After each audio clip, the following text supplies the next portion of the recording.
Pemirsa, Komisi Pemilihan Umum KPU telah menetapkan 3 pasangan calon presiden dan wakil presiden, yakni Anies Baswedan berpasangan dengan Muhaimin Iskandar, kemudian Ganjar Pranowo berpasangan dengan Mahfud MD, dan Prabowo Subianto dengan Gibran Rakabuming Raka. Di tengah kontroversi kegaduhan politik yang terjadi akhir-akhir ini, apakah negara benar-benar bisa netral pada gelaran pemilu 2024 mendatang? Inilah yang akan kami sajikan dalam editorial malam hari ini, Negara Jangan Berat Sebelah, bersama saya Zilvia Iskandar.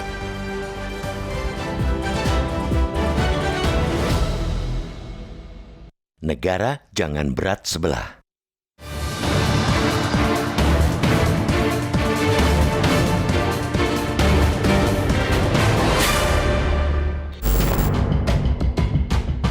Pesta demokrasi pemilihan umum presiden yang diikuti 3 pasangan calon presiden dan wakil presiden seharusnya menjadi ajang adu gagasan dan program, menjadi ajang kandidasi kepemimpinan yang mencerahkan, bukan memuramkan iklim demokrasi. Tragedi Mahkamah Konstitusi yang telah memberikan karpet merah terhadap putra sulung Presiden Joko Widodo, Gibran Rakabuming Raka, jelas-jelas telah mengkhianati proses demokrasi di negeri ini, telah membuat sejumlah elemen demokrasi kecewa, bahkan marah. Pemilu yang seharusnya sebagai sarana kompetisi yang sehat dan membahagiakan telah tercederai dan malah menjadi ajang pesta demokrasi 5 tahunan yang menakutkan dan menyeramkan. Hal tersebut dikarenakan kekuasaan menggunakan semua kewenangannya untuk memastikan kemenangan bahkan sebelum pemilu dimulai. Rakyat tentu berharap aksi culas semacam itu tidak lagi diduplikasi pada tahapan-tahapan pemilu berikutnya. Terutama bagi para kandidat diharapkan bersaing secara sehat, bertarung bersama-sama dengan cara yang lebih mengedepankan keadaban. Jangan sampai hanya karena nafsu berkuasa ingin jadi capres atau cawapres, lantas menghalalkan segala cara dengan kampanye hitam, hoaks, dan ujaran kebencian, karena hanya akan merusak konsolidasi demokrasi dan merugikan rakyat secara keseluruhan. Justru yang harus dilakukan adalah mendidik rakyat agar menghargai perbedaan pilihan politik, agar tidak ada lagi polarisasi, bahwa pilihan politik bukanlah alasan untuk saling mencemooh, bermusuhan, apalagi hingga menimbulkan perpecahan. Yang justru harus rakyat lawan yakni ketidakadilan, upaya-upaya untuk menghancurkan demokrasi itu sendiri. Rakyat harus bersatu untuk mengawal jalannya pesta demokrasi yang berlangsung jujur dan adil, tanpa campur tangan siapapun, tanpa cawe-cawe tangan kekuasaan. Pemerintah seolah gagal menciptakan iklim kompetisi politik yang sehat, tidak mampu untuk menyediakan level of playing field yang sama. Yang terjadi justru terlihat berat sebelah. Sejumlah temuan justru mengungkap alat negara ikut membantu salah satu paslon. Untuk itulah harapannya bertumpu pada penyelenggara pemilu untuk menegakkan hukum, terutama Badan Pengawas Pemilu untuk bertindak cepat bila ada sesuatu yang bertentangan dengan nilai-nilai keadilan, bertentangan dengan netralitas dan nilai-nilai peradaban demokrasi. Apalagi pasangan calon telah ditetapkan, tidak ada lagi alasan bagi Bawaslu untuk lepas tangan ketika ada pelanggaran seperti selama ini dengan berlindungan pada klausul belum adanya penetapan paslon. Jangan sampai Komisi Pemilihan Umum dan Bawaslu membiarkan semua krisis demokrasi terjadi dan seolah-olah diam membisu.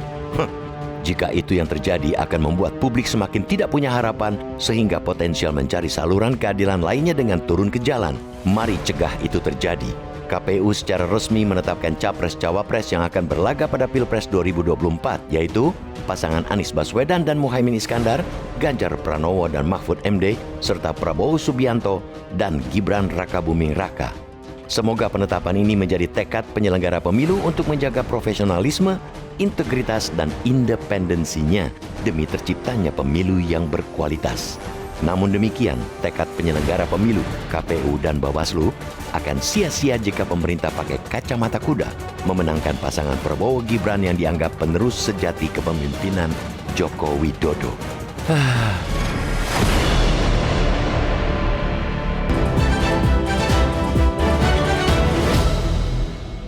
Negara jangan berat sebelah, itulah yang akan kami bahas pada editorial malam hari ini. Dan sudah ada bersama kami Ketua Dewan Redaksi Media Group, sudah ada Bang Gaudensius Suhardi. Bang Gaudens, selamat malam. Selamat malam, Selvi. Bang Gaudens, berbeda sekali dari 2014 dan 2019. Belakangan kita sibuk membicarakan soal aroma kecurangan, manipulasi hukum. Sebetulnya fenomena apa yang sedang terjadi? Ya, sesungguhnya fenomena yang terjadi saat ini itu adalah fenomena pengerdilan moral. Moral dikerdilkan, karena itu negara bisa berat sebelah. Dalam berbagai kesempatan Presiden Jokowi mengatakan akan bersikap netral. Tetapi yang bisa memastikan untuk bersikap netral atau tidak hanyalah Presiden Jokowi sendiri. Tidak ada orang lain. Mengapa? Karena Presiden menurut konstitusi adalah pemimpin tertinggi pemerintahan. Dia juga sebagai kepala negara. Nah, apakah Presiden bisa netral atau tidak? Kalau kita lihat fenomena terakhir juga, pada mulanya sayup-sayup terdengar ya. Lama-lama semakin jelas terdengar bahwa aparatur negara itu, terutama di beberapa daerah seperti Bali, Jawa Tengah, Sumatera Utara, dan juga daerah-daerah lain, mulai memperlihatkan sikap tidak netralnya. Ada aparat yang menurunkan baliho calon presiden tertentu. Ada juga kebijakan-kebijakan publik yang terkesan menguntungkan calon tertentu. Nah, semua ini, fenomena ini terjadi karena moral yang dikerdilkan. Oke, padahal sudah dikumpulkan oleh Presiden di Istana, para PJ ini sudah disampaikan untuk netral, bahkan akan dievaluasi per hari oleh Presiden. Tapi apakah ini hanya sekedar ucapan saja? Ya, tentu ada niat untuk membuktikan tentang netralitas itu. Tetapi bagi Presiden tentu mengalami kesulitan. Jokowi sebagai Presiden pada satu sisi, tetapi pada sisi lain anak Presiden Jokowi, Gibran Rakabuming itu juga terlibat di dalam kontestasi. Ketika ada keterlibatan di dalam kontestasi, mungkin sebagai Presiden bisa netral, tetapi sebagai ayah siapa sih yang mau anaknya kalah gitu. Jadi Bang Gaudens, ini ada pertentangan moralkah antara moral sebagai kepala negara dengan moral sebagai ayah? Ya, karena itu saya sebut tadi ada fenomena pengerdilan moral di sini ya. Tentu ini persoalan yang sangat serius. Nah, beruntung pada hari ini sudah ditetapkan calon, tidak ada lagi bakal calon. Ya, sudah ada calon presiden dan calon wakil presiden. Nah, karena sudah ditetapkan, tentu aturan-aturan yang terkait dan kepemiluan itu diberlakukan. Tidak ada lagi alasan bagi Bawaslu misalnya kalau terjadi pengaduan untuk menurunkan atau menaikkan baliho atau melibatkan aparat atau tidak melibatkan aparat di dalam pemasangan baliho, Bawaslu tidak bisa lagi berkilah. Oh, ini kan belum penetapan calon. Ini sudah calon, jadi sudah sah Bawaslu untuk mengawasi setiap gerak-gerik para calon itu. Oke, jadi kita berharap pada pengawas atau penyelenggara pemilu ya, Bang Gaudens, untuk menjadi mata dan bukan hanya mata, tapi betul-betul bisa memberikan tindakan kepada mereka yang salah. Tapi Bang Gaudens, sudah ada tanggapan-tanggapan misalnya dari kubu Prabowo Gibran. Karena mereka yang selama ini disoroti, mereka menjawab bahwa kalau memang ada kecurangan, buktikan saja, laporkan saja. Jadi jangan hanya sekedar membangun persepsi atau narasi. Nah, ini harus kita jawab dengan apa? Apakah betul-betul bahwa Bawaslu sudah harus turun tangan atau aparat penegak hukum masih bisa kita andalkan? Ya, baru hari ini kita memiliki calon kan, kemarin baru bakal calon. Ketika masih bakal calon, Bawaslu tidak bisa menyemprit ya siapa yang melanggar gitu. Tetapi sekarang setelah ditetapkan calon presiden dan calon wakil presiden, Bawaslu berkewajiban untuk mengawasi dan juga menindaklanjuti setiap pengaduan masyarakat. Banyak sekali pengaduan masyarakat yang terkait dengan ketidaknetralan aparat di lapangan, tetapi Bawaslu tidak bisa menindak karena belum ada calonnya. Sekarang sudah ada calon. Tapi apakah Bang Gaudens kita bisa berharap banyak pada Bawaslu, mengingat ini yang berkontestasi adalah sekali lagi adalah putra seorang presiden? Ya, tentu tidak bisa terlalu banyak berharap. Ya, mengapa tidak banyak berharap? Karena toh dalam berbagai persidangan di Dewan DKPP, Dewan Pengawas Kehormatan Pemilu, penyelenggara pemilu ya, banyak sekali anggota Bawaslu, bahkan dari ketua dan anggotanya juga dikenakan sanksi pelanggaran etik ya. juga di Mahkamah Komisi Pemilihan Umum. Ketuanya itu diberikan sanksi keras terkait dengan pelanggaran etik gitu ya. Juga di Mahkamah Konstitusi. Karena itu cukup kecil kita punya keyakinan bahwa seluruh aparat itu bisa bertindak adil terhadap semua calon. Walaupun kita senang ya, pada hari ini KPU mengatakan akan mengambil jarak yang sama dengan 3 pasangan calon. Gitu. Oke, mudah-mudahan itu betul-betul bisa dilaksanakan, tidak hanya di mulut saja ya, Bang Tidak Gaudens. hanya di depan panggung ya. Betul, karena selama ini sering sekali kita dengar hanya sekedar diucapkan, tapi tindakannya berbeda. Nanti kita akan bahas lebih jauh, Bang Gaudens. Pemirsa, kami masih akan kembali sesaat lagi.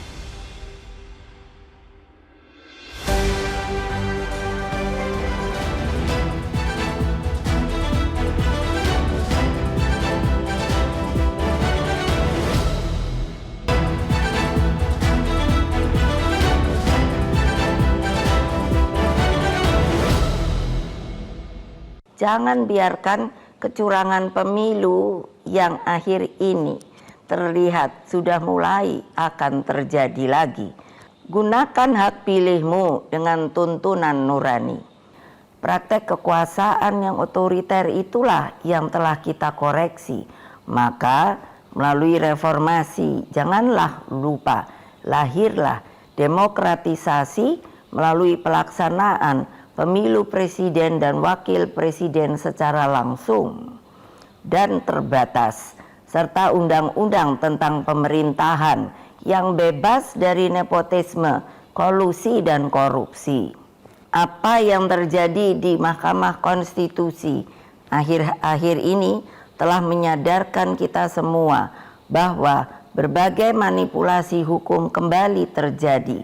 Itu semua akibat praktek kekuasaan yang telah mengabaikan kebenaran hakiki politik atas dasar nurani. Jangan biarkan. Bang Gaudens, kita melihat Bu Mega tidak hanya sebagai Ketua Umum PDI Perjuangan ya, tapi juga Presiden kelima RI. Kalau dari Bu Mega menyatakan seperti itu, apakah ini memang adalah sebuah warning yang betul-betul harus diperhatikan? Ya tentu harus diperhatikan. Karena itu kita juga harus mengatakan hukum itu harus berlayar di atas samudra etik. Etika itu yang harus ditegakkan. Apa yang diperlihatkan seperti yang dikatakan Ibu Mega terkait yang terjadi prahara yang terjadi di Mahkamah Konstitusi itu hakikatnya adalah pengerdiran moral itu sendiri. Jadi etik itu harus menjadi samudra, di atasnya itu kapal hukum itu berlayar. Nah, kita berharap ke depannya masih ada waktu untuk mengoreksi segala kekurangan-kekurangan yang terjadi, baik yang tersembunyi maupun kasat mata, terutama di dalam memberikan dukungan kepada calon-calon tertentu. Jangan lagi misalnya secara formal diucapkan bahwa agar Indonesia kuat, calon inilah yang mestinya bisa memimpin.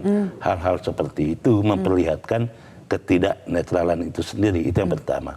Yang kedua yang ingin saya katakan, sejak reformasi sudah ada undang-undang TNI, ada undang-undang Polri, yang menurut kedua undang-undang itu anggota TNI dan Polri tidak menggunakan hak pilih maupun hak memilih. Karena itu harus netral. Ya. Birokrat di dalam undang-undang ASN juga dikatakan di sana salah satu asasnya itu adalah asas netralitas. Netralitas itulah yang tidak nampak. Mengapa tidak nampak? Tentu ketika birokrasi, ketika TNI Polri memperlihatkan ketidaknetralan, yang harus bertanggung jawab siapa? Ya pemimpin tertinggi di Republik ini ya Presiden. Oke. Di atas kertas kalau sesuai konstitusi memang tidak ada cerita lagi bahwa TNI Polri itu tidak netral. Yeah. Tapi bagaimanapun mereka punya atasan. Atasan tertinggi mereka adalah Presiden Jokowi. Meskipun secara ucapan disampaikan agar mereka ini netral, tapi kan mereka pasti akan melihat tindakan dari pimpinan tertingginya. Yeah. Nah, bagaimana Bang? Apakah Abang sudah melihat bahwa pemimpin tertinggi Presiden Jokowi sudah memberikan contoh yang baik untuk anak buahnya di bawah untuk netral?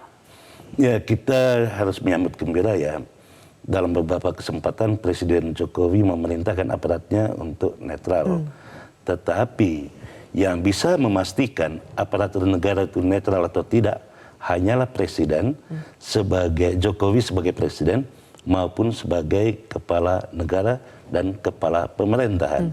Karena itu ketika Presiden tidak bisa memastikan bahwa aparatnya netral, tentu di sana menimbulkan kekecewaan masyarakat. Nah, rasa kekecewaan itulah yang diluapkan masyarakat di dalam mereka mengekspresikan kekecewaan itu, termasuk di media sosial misalnya, itu memperlihatkan kita selalu mendorong dan terus menerus mendorong agar Presiden Jokowi walaupun anaknya ikut di dalam kontestasi, tetaplah netral. Oke, di satu sisi Presiden Jokowi sudah menyampaikan kepada publik bahwa ia akan netral, bahwa aparat juga harus netral, para pejabat kepala daerah juga harus netral. Tapi di sisi lain Presiden Jokowi juga ternyata masih memberikan endorsement atau dukungan kepada pasangan tertentu. Coba kita simak dulu pernyataan Presiden Jokowi berikut ini dan nanti kita akan tanggapi usai jeda. Butuhkan kepemimpinan yang kuat.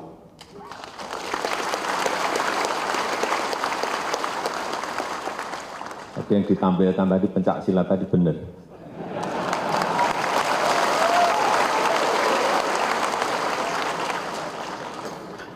Karena ketuanya Pak Prabowo.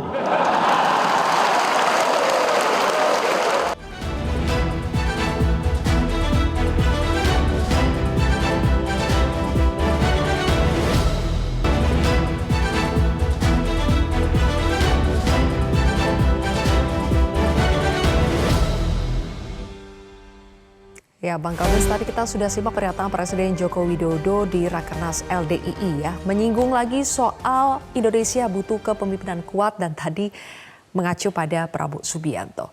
Lagi-lagi, Bang Gaudens, ketika Presiden Jokowi menyatakan seperti itu, bagaimana aparat di bawahnya, para penjabat kepala daerah di bawahnya menerjemahkan itu di lapangan? Ya, saya yang mau mengingatkan tentang sumpah Presiden ya, lafal sumpahnya itu antara lain tunduk kepada konstitusi dan menjalankan undang-undang seluruh-seluruhnya. Tentu apa yang dikatakan Presiden itu tidak menjalankan undang-undang agar Presiden itu berdiri di atas semua golongan, berdiri di atas ketiga calon presiden. Kalau mengendorse salah satu calon, itu berarti bukan dalam kapasitas sebagai presiden. Apakah sebagai pribadi boleh mengendorse? Di sanalah persoalan moral itu. Tadi saya katakan, hukum itu berjalan atau berlayar di atas samudra etik. Karena itu persoalan etik ini memang menjadi persoalan yang sangat fundamental. Tadi di awal kita katakan bahwa fenomena yang terjadi sekarang ini adalah fenomena pengerdilan etik. Karena walaupun secara hukum tidak ada aturan yang dilanggar, tetapi secara etik tidak elok seorang presiden mengendorse salah satu pasangan calon. Oke, baik. Kita akan lihat juga, Bang Gaudens, bagaimana respons dari pemirsa, dari para netizen khususnya di sosial media X @PetroTV dengan pertanyaan, mampukah penyelenggara pemilu menjaga profesionalisme dan integritas di Pilpres 2024? Mayoritas menjawab tidak mampu. Sedih sekali kalau melihat angka ini, Bang Gaudens, karena gapnya jauh sekali. Jadi setidaknya kita lihat dari netizen di sini apatis ya melihat bagaimana penyelenggara pemilu bisa menegakkan profesionalitas di tengah kondisi politik saat ini. Kalau begitu, Bang Gaudens, apa kira-kira potensi yang bisa terjadi ketika masyarakat semakin tidak percaya pada penyelenggara negara, pada penyelenggara pemilu? Ya, kalau penyelenggara pemilu itu kan itu berarti kita berbicara tentang KPU sampai tataran yang paling bawah dan Bawaslu sampai kepada tingkat paling bawah. Tentu bukan hanya penyelenggara pemilu yang diharapkan netral, tetapi yang paling ditakutkan itu adalah keterlibatan supra dan infrastruktur negara. Di sana ada TNI Polri, ada birokrasi. Nah, mengapa kita menyoroti secara khusus birokrasi? Karena birokrasi inilah yang memegang dana Republik ini kan. APBN itu dijalankan oleh birokrasi. Kalau mereka tidak mampu menjaga diri untuk netral, tentu mereka diseret-seret bisa saja uang negara dipakai untuk kepentingan calon tertentu. Gitu. Baik, kita berharap penyelenggara negara kita masih terketuk hatinya untuk betul-betul bisa netral dan menggunakan hati nuraninya untuk menjalankan atau melaksanakan pemilu ini dengan jujur dan adil. Terima kasih Bang Gauden sudah bergabung bersama kami di editorial malam hari ini. Dan pemirsa, demikianlah akhir dari editorial malam. Saya Zilvia Iskandar mewakili rekan-rekan bertugas mengucapkan terima kasih atas kebersamaan Anda. Sampai jumpa.